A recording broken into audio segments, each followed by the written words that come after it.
Do you have $10,000 or more in credit card debt? Maybe you're even barely getting by making minimum payments. With credit card debt hitting record highs, National Debt Relief offers real debt relief solutions for people struggling to keep up. These options may reduce a large portion of credit card debt for those who qualify. You don't need to declare bankruptcy, and you may be able to pay back less than you owe, regardless of your credit. National Debt Relief has already reduced the credit card debt for more than 550,000 consumers. So don't wait. If you owe 10, 20, or even hundreds of thousands of dollars in credit card debt, you can now take advantage of this financial debt relief as the cost of living increases. To find out how much you could save, visit nationaldebtrelief.com. That's nationaldebtrelief.com.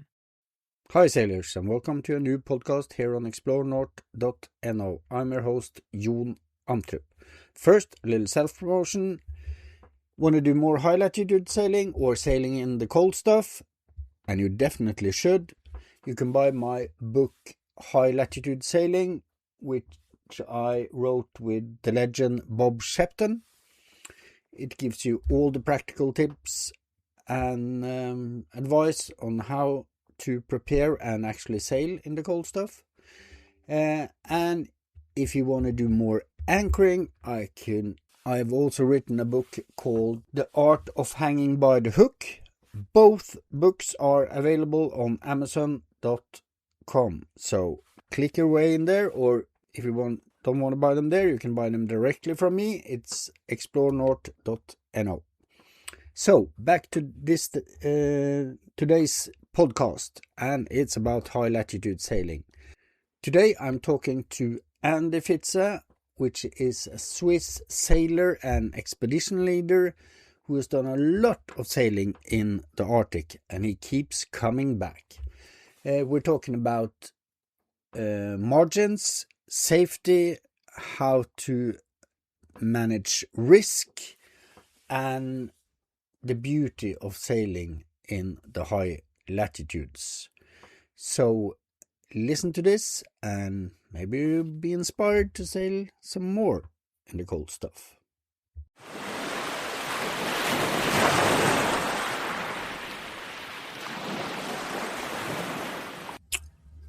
Well, it's time for a new podcast. I'm, as usual, in my boat in Fredrikstad, and there's no way of getting out because the ice is all around the boat and it's pretty thick. I can walk on the ice just stepping off the boat. But that's not unusual for you either, Andy, because I just saw a very inspiring movie from Svalbard on YouTube. And I'm guessing it was you who walked next to the boat. Hi, John. Huh? Hi, John. Hi, Andy.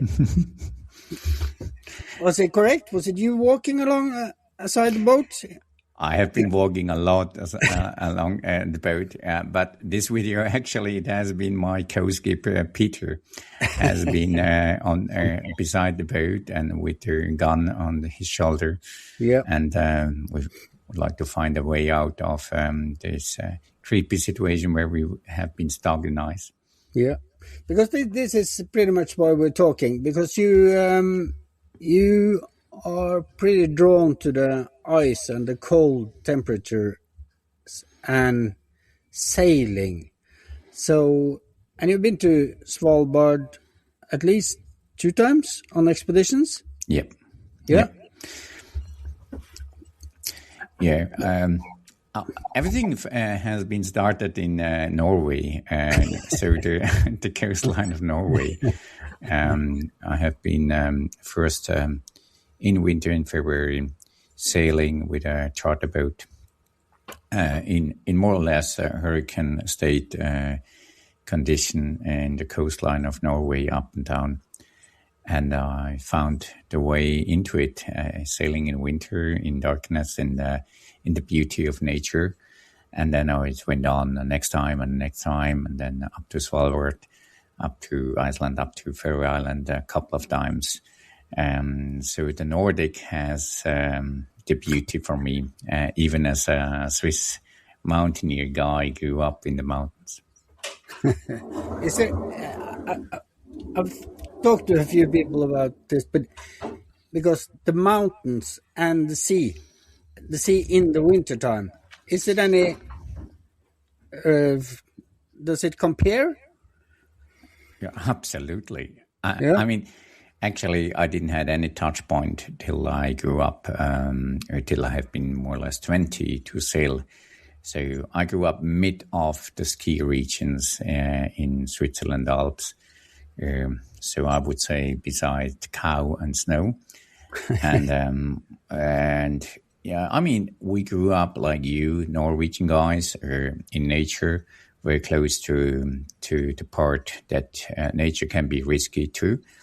And if you like to do something in nature, is always compared with certain risk, and you have to be aware of risk management, avalanche, for example, glacier, and so on. So I get used to it. I have been in military service also in the Alps, and from there on, it's not so far from sailing actually, because there also you mitigate risk. On the other hand, risk is a part of the game if you're doing stuff like this. And what do you find fascinating about sailing in the high latitudes? Yeah, exactly this. So, I mean, if you're going your own way, kind of maverick, then you find the spot. I mean, not literally geographic spot. I mean, spot in a certain time, in a certain situation, with a certain light, maybe, especially in the Norwegian coastline in the winter, with a certain framing of wind and weather and snow condition. And every time, if you go there, even to the same place, is a different place. And I love this, to go in a way that normally no one goes, in a certain storm condition, or in a condition that most of the people would stay at home on the chimney. And then I feel very comfortable to go out. Yeah. When you were sailing on the northern coast in the middle of the night and above the Arctic Circle, how were you received when you came into port or you met other sailors or people? Most of the time, the port has been empty and full of snow. I don't know all the names of the port, but I remember one port, kind of busy port, but in midnight at 2:00 we came in just to fill up a bit water, and it was super empty, and it has been 1 meter snow on the pontoon. It was so peaceful on one hand, and yeah, so fortunate for me to explore this and to have this opportunity to do this. Yeah. As you know, there is always a downside with all the upside, and that's the risk. So you have to be super careful. You have to be very honest with you, reflected, briefings a lot, and also good prepared for a long term. So, I mean, it's nothing that you can decide shortly and go, or at least there is a certain risk involved. I stay more on the side where I do proper preparation also in my mind. I mean, and then you have to be ready. And ready means also to say no, but yeah, the safest spot is in the harbor. But I can't tell you their story. But as a sailor, you go out, and the highest risk, I always say, to stay in the harbor and to do nothing. That's probably the highest risk for a sailor. On the other hand, if you go out, you have to manage the risk, of course. Yep. Yeah. That's an old saying, isn't it? Harbor kill sailors. Yeah. Winds belongs to us. Yeah, something like that. Yeah. But, I've followed your latest expeditions, and you said you put together expeditions from various countries, various age groups, various competent levels. How and as you mentioned, there's always some risk, and people are always risk. How do you put together your team and having risk in mind? Good question. Imagine you have 10 places for fill up, and you have 10 professional skippers.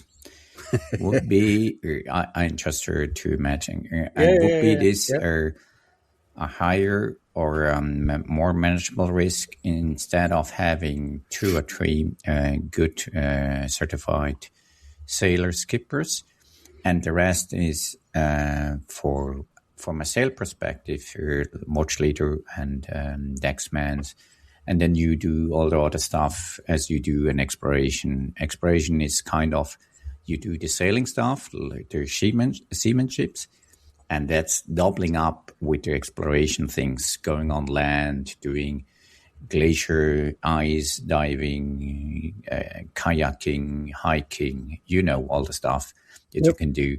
And that's doubling at least the amount of experience that you need on the boat. So guess what? My experience is the one that you have 10 people licenses to sail a boat are the most risk one. Because then you have a framing bias.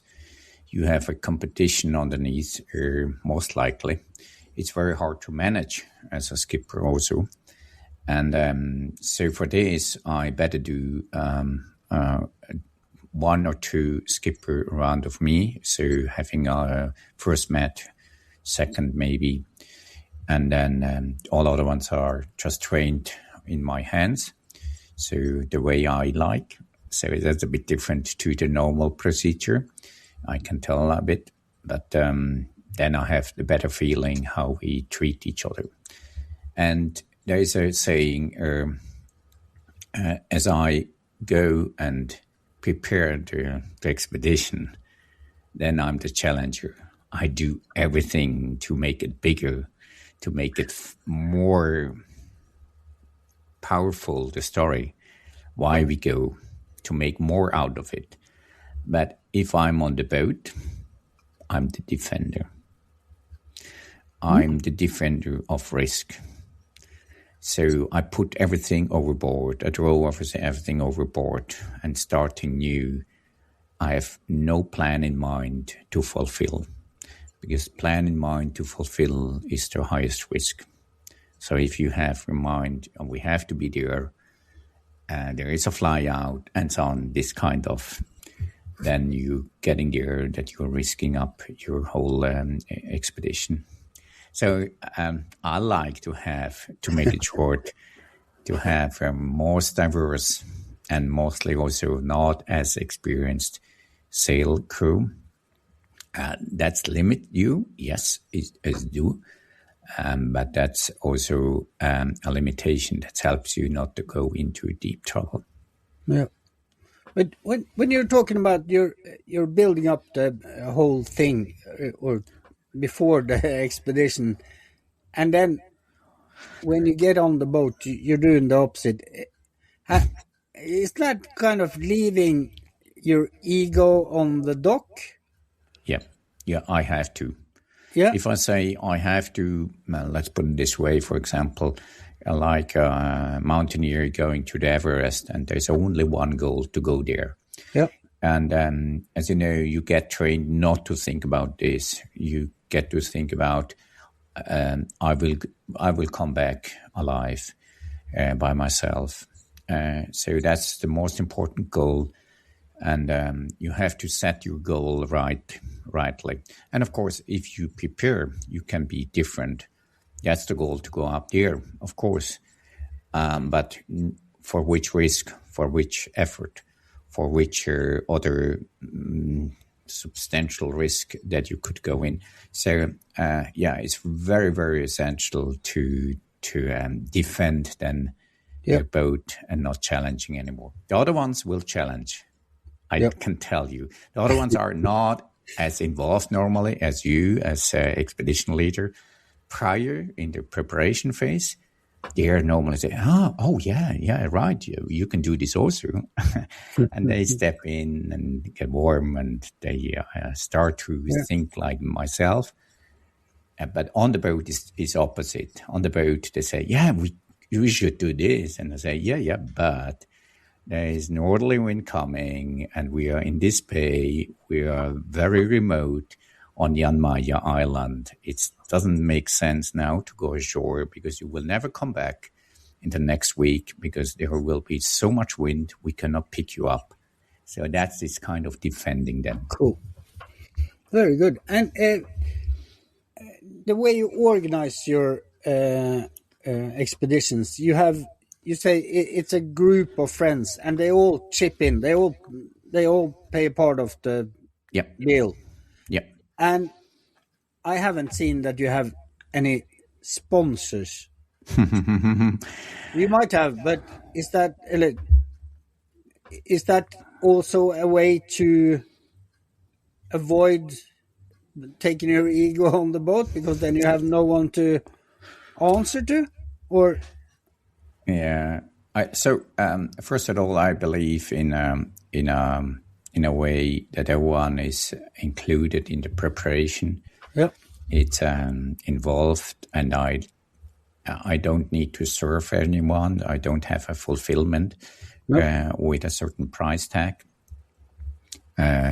You can do it, but that's not me. No. I like to organize this among friends. Among friends means shared cost, and in a certain way also shared risk. It doesn't mean if I'm on duty as a skipper, and then it's of course my risk and all my my duty. But as it is, expeditions is much more than just sailing. Sailing is a kind of transport. It's a special transport, and it's a super vehicle to tell a story. But an expedition is much more. And this expedition, besides the sailing, is what matters for building up the team and the expedition crew. I call it expedition crew, not sailing crew at the end. First. Secondly, yes, among friends means at least half of the crew has been with me already, at least 1, 2, 3 times. Some of them has been 8 times already with me. And that's good, because I don't like to explain everyone. So we had some kind of godfather for the new ones, and they are onboarded very, very fast if we are once on the boat. And because we do this a bit different to other ones, where we have a standing crew kind of, and then we running kind of this passenger crew kind of. And that's not the way. Everyone is already involved in discussion how to do it.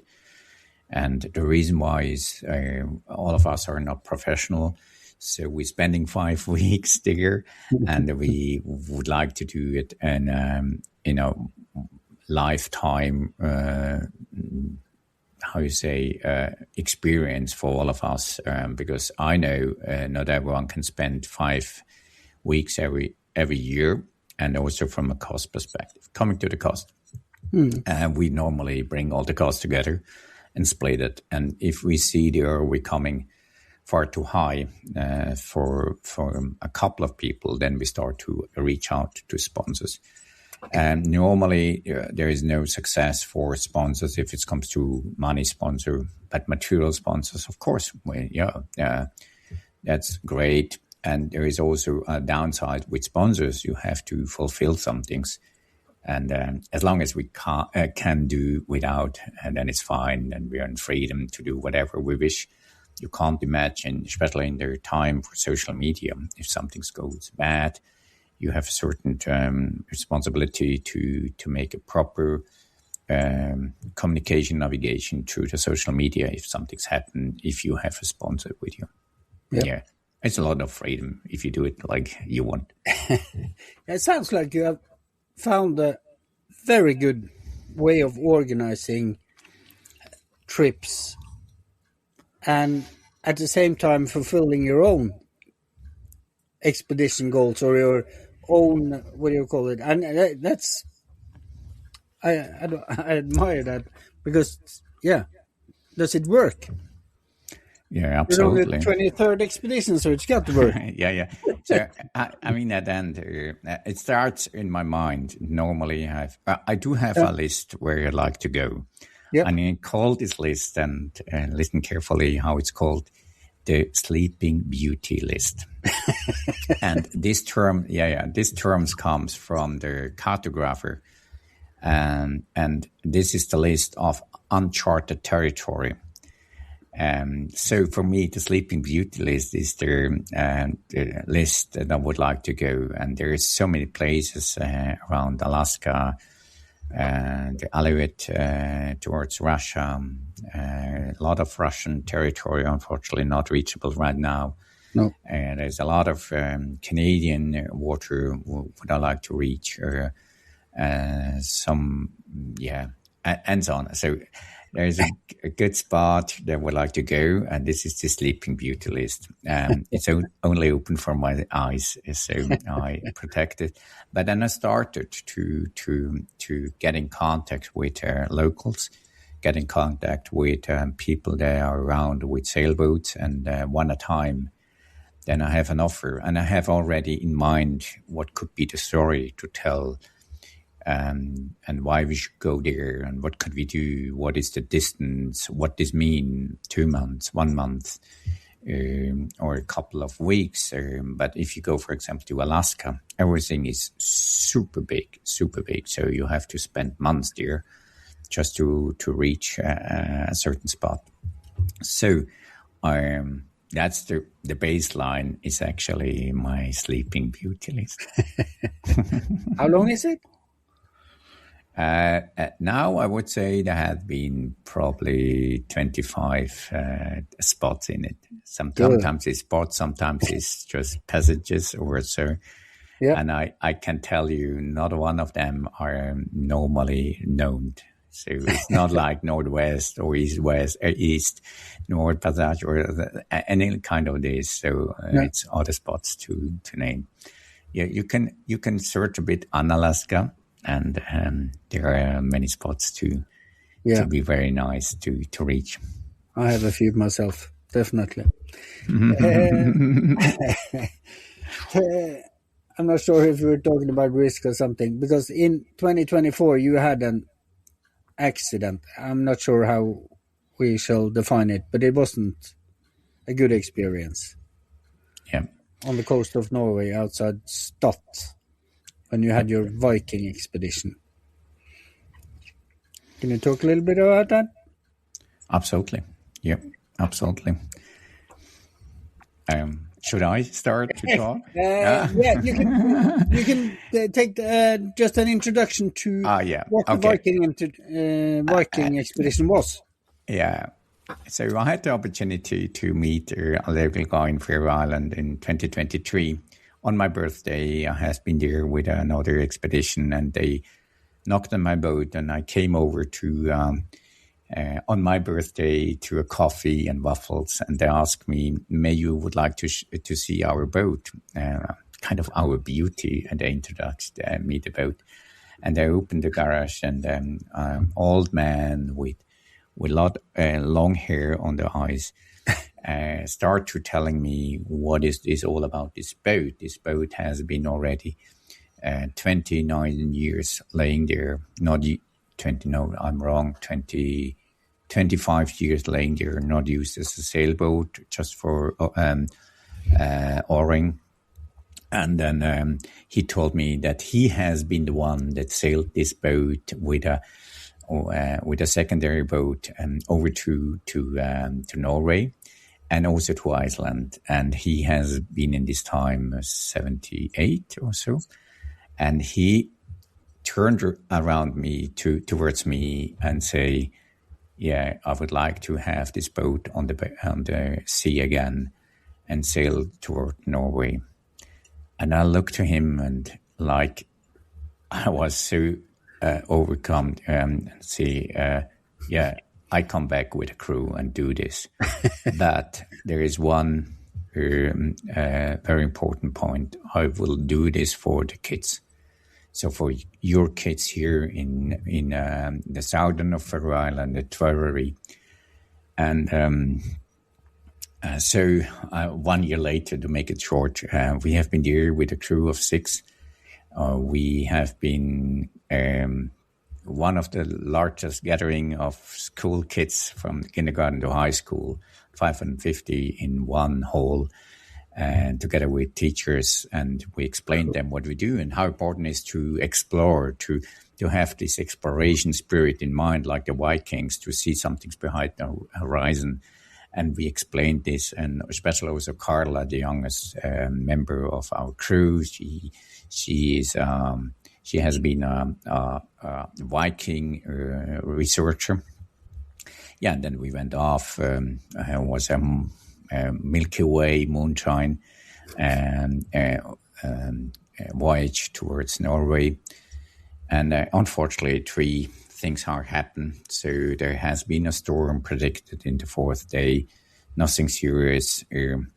But then the storm came earlier, 1 day earlier, double as strong, and double as strong forecasted, so from 20 up to 40 knots, and another direction, so southerly, southeast, instead of southerly. That's already makes the difference at the end.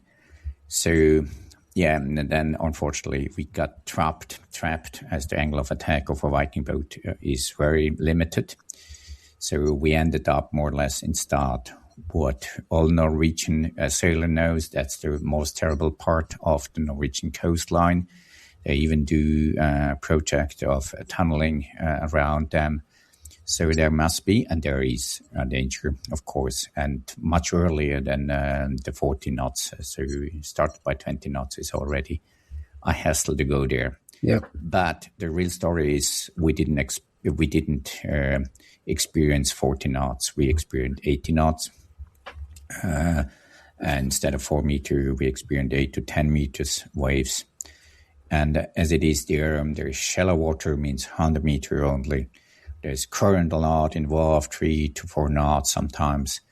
There is cross waves coming from north and south as well. And then we have primary and secondary as well from over a week westerly.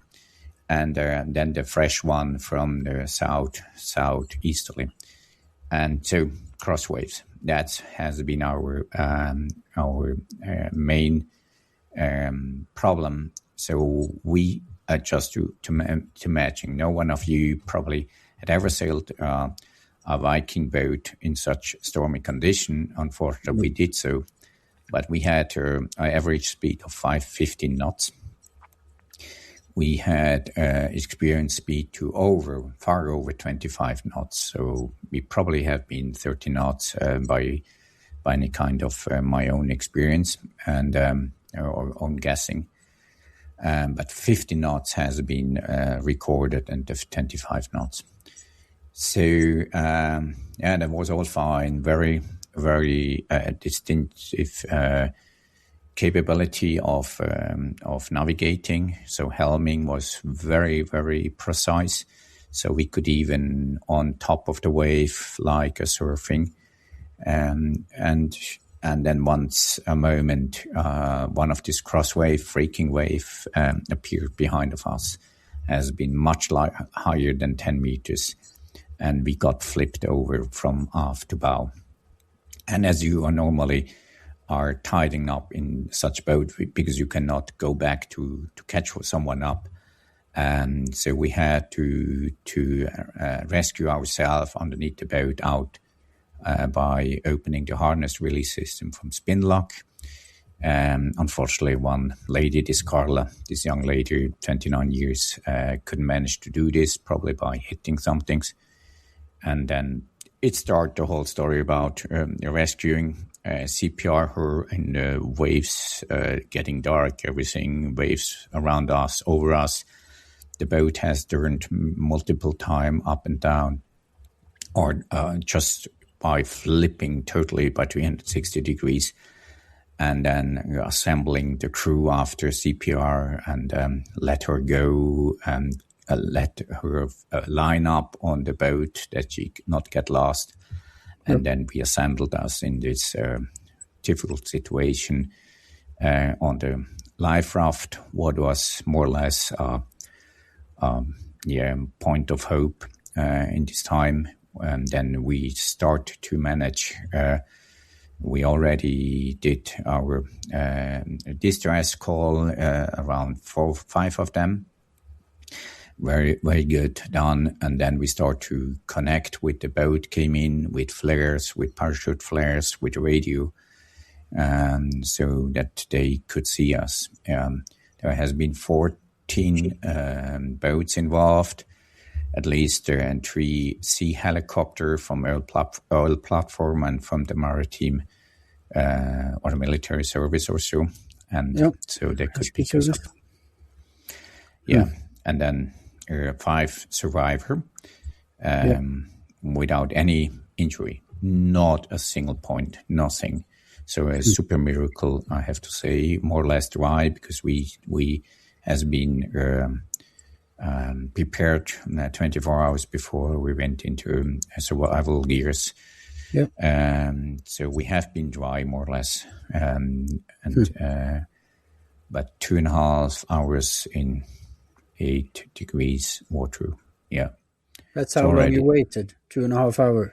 Yeah, the latest. 2 hours for the first, and then more or less picking up in a very high state sea. And then the last has been already in good darkness, late twilight. As I understand, you got a lot of praise from the rescue service. For this, for how you guys handled it all. Yeah, it's not on me to say this, but I'm kind of the same kind of like the Norwegian. No one praised themselves, but yes. So by all means, in the same night, the crew, the crew of one of the helicopter crew came into the hotel that they organized everything for us and start to debriefing. And already there we saw, we did something right. Because they expected actually the MRCC, the Maritime Rescue Coordination Center, as well in Stavanger as also in Torshavn, for Ireland, they thought about that this will be a no chance for everyone situation. So in the debriefing with them in person, but also online, they say, wow, that's crazy what you have done, because we expected everything but not a pickup station on the bus. And then I have been invited last year to actually exactly 1 year later to the rescue conference in Oslo, and there I met many first responders of us and some other ones, and I got a lot of response. We put us there, but we did a lot of preparation to rescue ourselves and bring us home. Fortunately. And very unfortunately, not for everyone. Absolutely. No. And you also had a memory, what do you call it, service out on the lighthouse. Yeah. So we have done one celebration, commemoration. Memories, in Faroe Island. That has been 3 weeks later. Very deeply impressed about the connection of them to the sea. And they are well known to lose someone, but they are not well. They have been so impressed that we brought Carla back first, and secondly 5 of us back. But yes, a year later we went to Molle, and then out to Krakenes. Krakenes Lighthouse. South of Stad, and the closest point to our accident location. And there we laid down a plate where it's the name on it, and especially a memory to Carla.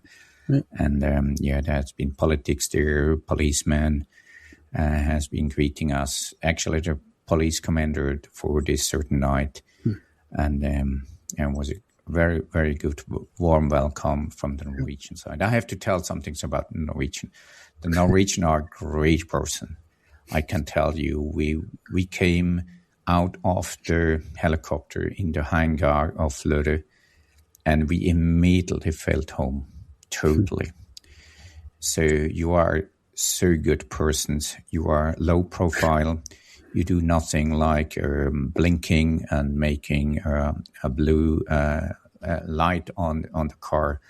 No, everything is low profile, calm, and this kind of, as we are in Switzerland, we like it. So I have been deeply connected with you, and I have to say huge thank to this culture, to the service, to all of that has been involved. There has been much more than 100 people involved, from social team to care team to police to and so on and so on. There is so many and to ambulance medicines and so on. And especially to the diver, he took his own life on risk to bring us up.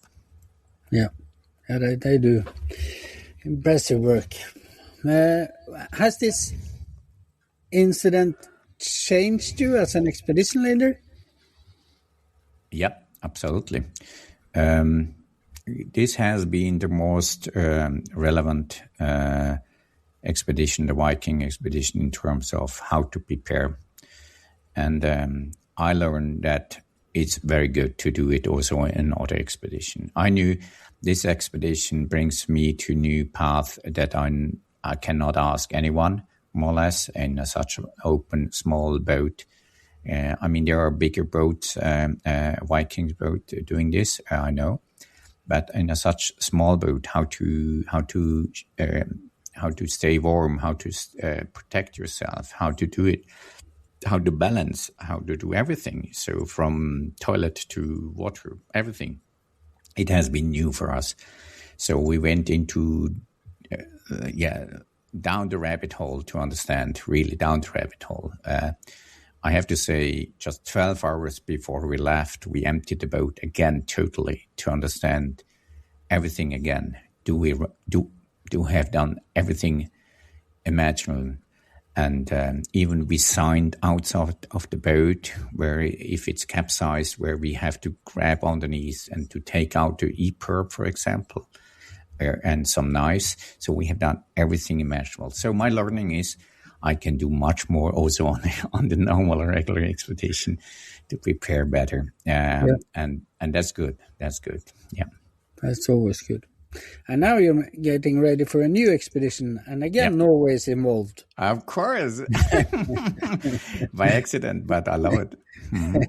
I have to say something to all the Norwegian, why I'm so closed up.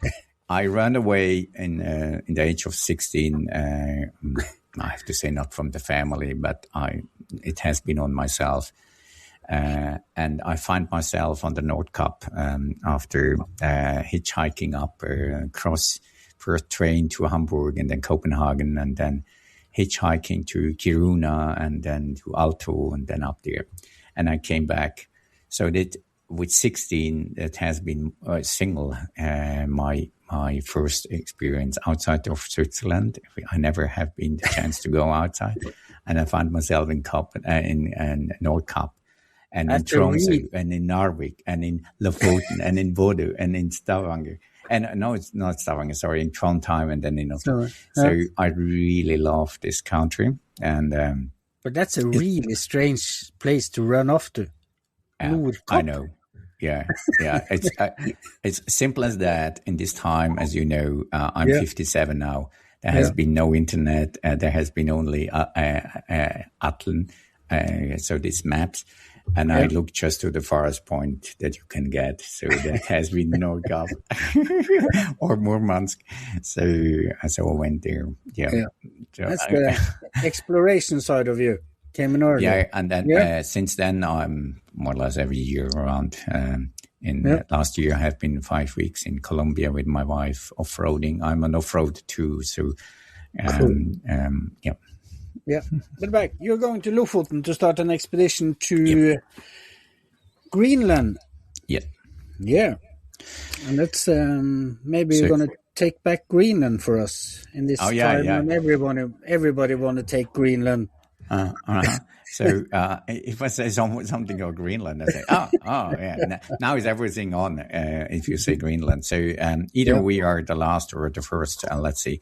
We will open our journey from Svolvær, Lofoten towards Jan Mayen first.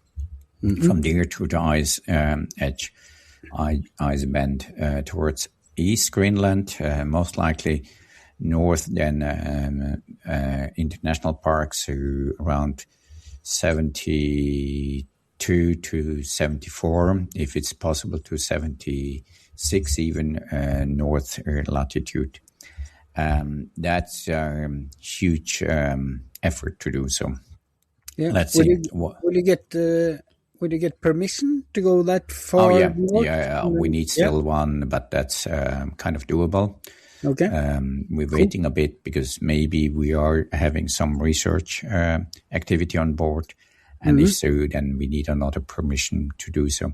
Yep. And then from there, so the goal is to be there most of the time, and then we going North Iceland, a bit East Iceland, and then to Faroe Island, and we ending up in Tvøroyri. For good reason, because I started there my voyage, my Viking voyage. So this will be a memory to come back. Cool. And there is many reasons to do. First is we have the story in place, back to the elements. Especially in this time, you are engaged with everything is online. Everything is now, especially with AI. I'm totally into AI. On a business way, you can search me on the web and LinkedIn. There you find what I do. I'm one of the thought leaders worldwide in AI. But if it comes to your own personality, it's my question: what should we do? We are so online with social media involved, and so on and so on. How can we get in a way to ourselves back? And that's what we'd like to experience a bit. So we will a bit low connectivity, let's put it this way. As Starlink is not allowed in Greenland, I have all the opportunity to tell the story that we are not having Starlink on the boat, as it is not allowed there.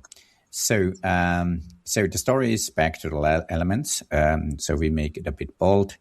We're doing sport activity. Maybe we go to all highest point on the island. So on Lofoten is easy. That's 1,000 meters. On Jan Mayen is already a super challenge. Berenberg is 2,200 meters. Yep. And it's evolved back and forth over 60 kilometers walk. So you're ending up with over 30 hours of hiking and climbing and glacier involved.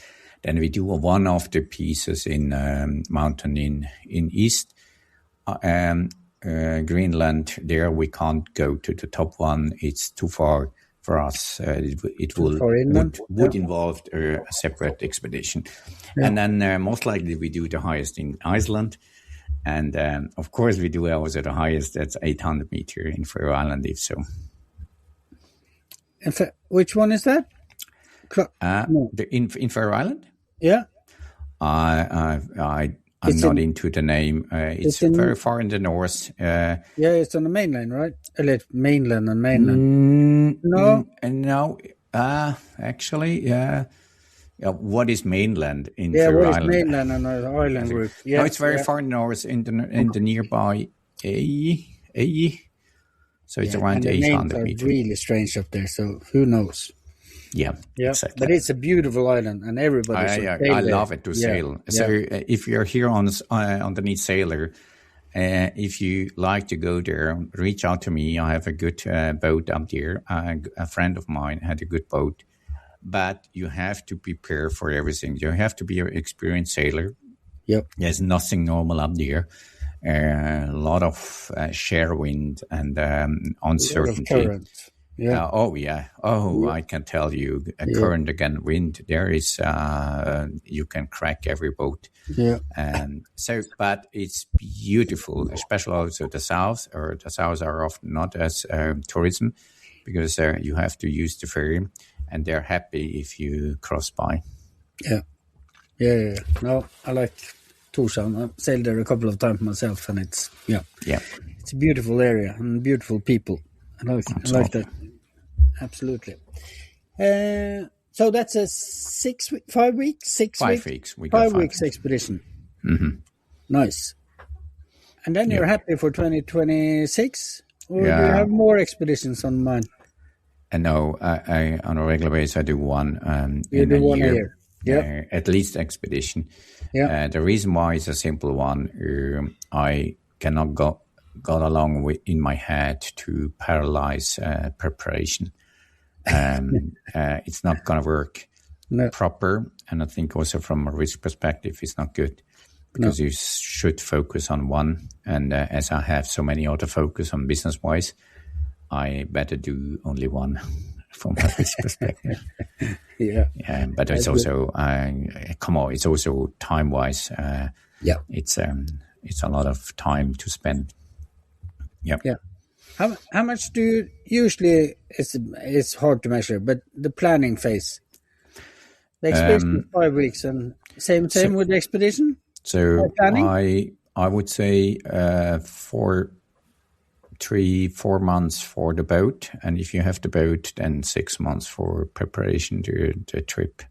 Yeah. And the reason why it's as simple as the permission and things that take longer, and more to Svalbard, and also now a bit in Greenland. You have to apply. You have 4 months in advance to apply. If you start 3 months before, you're already too late to go to a certain area. You limit yourself. So it's better to start earlier. And there's another reason how to build up a crew. They need 5 weeks. You have to prepare. Normally, you know this a bit in advance, depending on your job and so on. Yeah, you should start the building up the crew probably 6 months before, 7 months before, like we did. Yeah. Yeah. And you have still looking for a first mate, aren't you? Actually, the good thing is I reached out on Facebook, and now I have discussion just in a couple of minutes with a lot of different first met from ladies all over and men. So from New Zealand to Norway, actually, from Poland to Croatia, from Minnesota to one is from Brazil, no, from Argentina. So I'm looking forward to see what's happened. Yeah. Nice. That will be filled in next couple of days. Yeah, cool. Hey, you talked about science. What kind of science do you do on your expeditions? I guess not everyone is alike, but what kind of science are you going to do on this one? There are two possibilities. We're not decided right now. One possibility is to have some kind of water monitoring. I don't have too much information right now, but there is a potential to do this. There will be some mechanical probes. And the other one is science about ourselves, the team. So that would be very cool to have as ourselves as team, as a science object. So how we develop as a team. Yeah. How we get along, what is stress, what is this. So let's see. If this is possible, then I would love it. That would be very interesting. Absolutely. That's a great topic. I love this kind of discussion also, and later on the debriefing and all the knowledge that's can come out of this. Yep. Definitely. That's a good topic for the homecoming podcast. Oh yeah, We can do one if we leave. As I mentioned, we don't have too much connectivity. Yeah. But we can do some things before we leave Lofoten and Solver. I'm more than happy to do. Yeah, that would be really cool. I might be up there even then. Yeah. We can do in person. Yeah, that would be nice. That would be nice. Well, okay. Thank you, Andy. It's getting, we're on our time limit here, and you're going into a call with another possible mate, so I'm going to let you do it. Thank you so much for spending the time and telling your story, and I'm really looking forward to catching up again. My pleasure, John. Yeah. Thank you, and good luck with the expedition. Thanks.